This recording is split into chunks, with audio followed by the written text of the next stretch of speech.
welcome to JD Clips. Please enjoy the short versions of our famous videos and keep learning. And don't forget to subscribe. बहुत अच्छे आदमी हुआ करते थे योगी जी के करीबी, जो पहले बार में बिजली मंत्री थे, उनको हटा दिया गया। और इस वक्त जितने भी उत्तर प्रदेश के दर्शक कमेंट देख रहे होंगे सामाजिक परिवार के, हमारे कमेंट बॉक्स में उत्तर देकर के इसको जस्टिफाई कर देंगे। वो जब से नए बिजली मंत्री बने हैं उत्तर प्रदेश में ये दावा कि हम 24 घंटा बिजली देते हैं, कम से कम वो तो इस बार फेल है। इस बार क्या, पिछले साल भी फेल थे और उसके पिछले साल भी फेल थे। अच्छा, जो बिजली मंत्री थे वो योगी जी के करीबी थे, अभी वो बीजेपी में उत्तर प्रदेश में भी दूर दूर तक नहीं है, फ्रेम में भी दूर दूर तक नहीं है। क्यों नहीं है? ऐसा तो उन्होंने एक तो इतना अच्छा काम किया था तो रिवॉर्ड कुछ ना कुछ तो मिलना था, लेकिन स्टेट में भी नहीं है, सेंटर में भी नहीं है, प्रवक्ताओं के भी लिस्ट में नहीं है। कहाँ गए वो उतने अच्छे लीडर? और बाकी जो अच्छा, एक बात और बताएं जी कि देखिए कि ये जो सरसंघ चालक जी का अहंकार वाला स्टेटमेंट आया, उसकी टाइमिंग बड़ी देखने वाली है। वो 4 तारीख को नहीं आया जी, मंत्रिमंडल की शपथ होगी तब भी नहीं आया, तब भी नहीं आया। जैसे ही मंत्रिमंडल के विभाग वितरण हुए उसके 1 घंटे में आ गए। जी, लगता है फिर से स्वास्थ्य मंत्री पे नाराज है।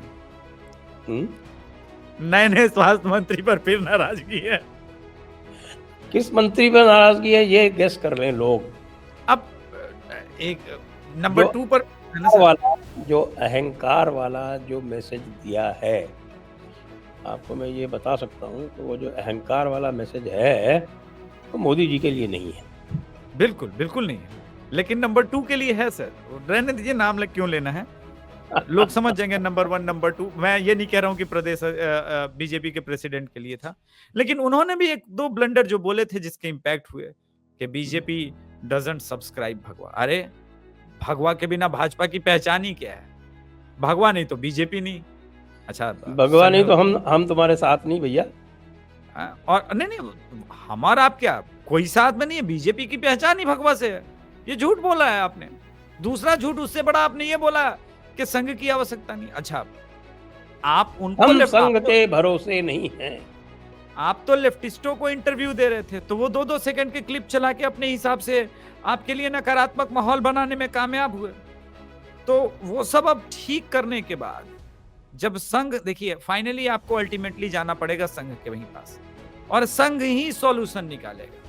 2 सॉल्यूशन पे मेरे पास इंफॉर्मेशन है, त्वरित कार्यवाही की बात की गई है। एक तो सुझाव दिया गया कि भैया महाराष्ट्र में थोड़ा एनसीपी के साथ रहने का आपको कोई फायदा है नहीं, तो वैसे भी एक सांसद है, उचित समय पर दूरी बनाए। कहीं ऐसा ना हो कि जब विधानसभा चुनाव के रिजल्ट है और रिजल्ट कुछ इस प्रकार का है कि भाजपा प्लस शिंदे ग्रुप और प्लस अजीत पवार ग्रुप की जो सीटें हैं वो बहुमत के करीब हो, लेकिन अगर अजीत पवार ग्रुप अंतिम समय में शरद पवार या उद्धव ग्रुप के पास चला जाए तो आप अल्पमत में आ जाएंगे और वो बहुमत में आ जाएंगे।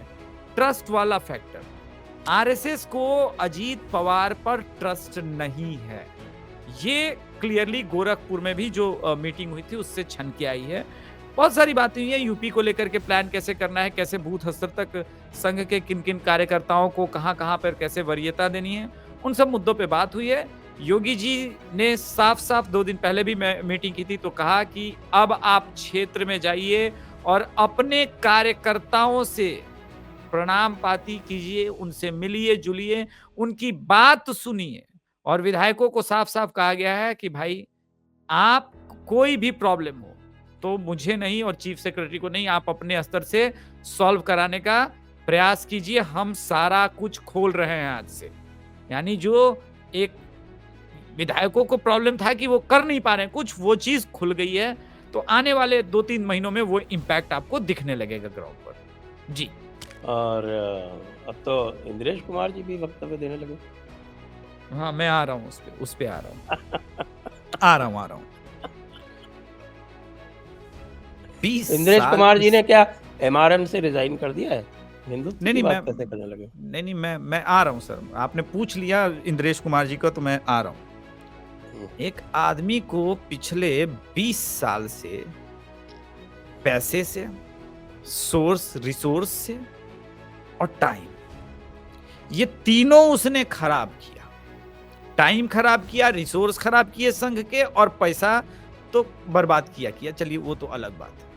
और उस 20 साल का आउटकम जीरो है कि 555 लोगों को प्रधानमंत्री आवास योजना मिलने के बाद भी एक भी मुसलमान ने वोट नहीं किया। ये आपके राष्ट्रीय मुस्लिम मंच का आउटकम है कि बनारस में 48 राष्ट्रीय मुस्लिम मंच के मेंबर हैं उस बूथ पर, और आपको 8 वोट आया है। तो अपनी, क्योंकि अब अगली मीटिंग तो योगी जी के बाद सरसंघ चालक जी जब लेते हैं, तो इंद्रेश कुमार से भी सवाल दागा जाता है कि भैया 20 साल से इतना इन्वेस्टमेंट किए, टाइम दिए, सबसे बड़ी बात आपको संघ का रिसोर्स दिए, वो हर आदमी को प्राप्त नहीं होता, और उसका ये रिजल्ट आ रहा है तुम्हारे पास। तो सोचा कि इसके पहले कि मेरे ऊपर फेलियर का प्रश्न चिन्ह लगे, तो उन्होंने कहा ई मोदी के घमंडी हो गए थे, राम जी के को ये लोग सच्चा भक्त नहीं थे, तो इस वजह से हार गया। अपने ऊपर क्यों ब्लेम लेना? क्या है कि हार की जिम्मेदारी खुद पर लेना बहुत बहुत बड़ा काम होता है, और इतने बड़े फेलियर के बाद तो उनको त्यागपत्र दे करके वापस संघ में जो है कुछ दिन लोगों को शाखा में जाकर के समय बिताना चाहिए, और उनको एकदम दूरी बना लेनी चाहिए। हालांकि वो पूरा डैमेज करने के बाद 2 दिन बाद अपने बयान से वापस लिए। संघ ने साफ साफ कहा कि भाई ये उनका अपना बयान है, हमारा कोई बयान है। भाई संघ मोदी जी के अगेंस्ट क्यों बयान देने जाएगा? कोई लॉजिक नहीं बनता है। और कभी भी देखिए, हर बार लोग मिसकोट करते हैं, वैसे वामपंथी मीडिया करती है और हम लोग ट्रैप में फंसते हैं। भागवत जी ने ये मोदी जी के संदर्भ में कहा ही नहीं था जो बयान थे घमंड को लेकर। वो जिसके संदर्भ में कहा था उस तक मैसेज भी पहुंच गया, और खुद मैसेज देने के लिए अब देखिए गोरखपुर में मीटिंग हो रही है। इससे ज्यादा क्लियर, राजनीतिक रूप से जिसको राजनीति की समझ है, इससे ज्यादा क्लियर मैसेज नहीं हो सकता। ये बताया क्लियर है कि योगी जी के शासन में इंटरफेरेंस करना बंद करो, एकदम क्लियर है। वैसे योगी जी ने उसके बाद से धड़ाधड़ मीटिंग लेके और सबको जो मैसेज पूरा दे दिया है। असली मैसेज तब आएगा जब वो चीफ सेक्रेटरी अपनी पसंद का बनाए। बस इंतजार है वहां से वो लौट आए। अभी तो G7 के चलते बहुत सारे लोगों को बरनौल की एक पड़ी हुई है कि यार ये तो मेंबर नहीं थे। हालांकि अभी भी कुछ लोग लगे हुए उसमें कि नैरेटिव फैलाने। बताओ, पोप से हाथ मिला लिया। अरे भाई, मोदी जी बता रहे थे कि हमारे पंजाब में एक आदमी है जो चलने की बीमारी ठीक कर देता है, आप चाहिए और मिलिए। और क्या? और हाँ, वो अपने आप को मिनिस्ट्री ऑफ अंकित नरूला के नाम से चलाते हैं ये लोग। वहां जाइए सर, कहाँ भटक रहे हैं आप इस मेडिकल लॉबी के चक्कर में? सब में मत पड़िए, वो पानी वानी छिड़क के वो चलाने लगता है, तो आप वहां जाइए। इसलिए मोदी जी गए थे। लोग कंफ्यूजन के माहौल में जी रहे हैं। खैर, मोदी जी ने मैसेज पहुंचा दिया, वो आएंगे अब प्रोफेट विजेंद्र के पास, बोलेंगे कि हमको भी खड़ा कराओ।